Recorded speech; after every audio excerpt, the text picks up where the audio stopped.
lot of them, this is the first time they've seen a human. So actually, this was first contact. The anthropologist who came to the scene, who managed this interaction, he said he had met an uncontacted tribe before in the region. He said none of these were men that he'd met. And the other thing, notice they're all men. Yeah. The women were hidden in the forest, and while the men were making a distraction in front of us, the women were raiding the farm behind us. Raiding the farm. your farm? The indigenous people's farm, our community's farm. So the women went to steal while they were distracting you? That's right.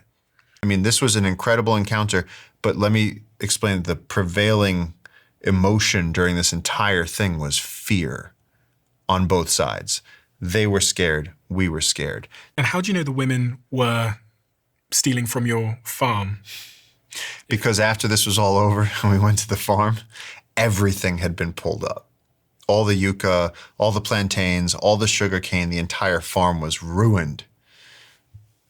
How do you know it was the women?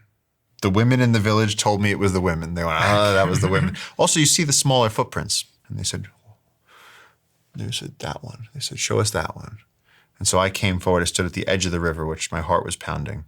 And the anthropologist said, hold up your hands, show them that you don't mean any harm. I held up my hands like this, and they held up their hands, and they sang. They said, no mole. They knew that I wasn't from the indigenous community.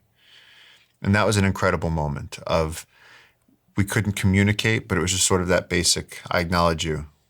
And they said, I acknowledge you. And we just had this thing across the river in about 1,000 years, and then that was it. And so they have a sense of humor. We saw them smile.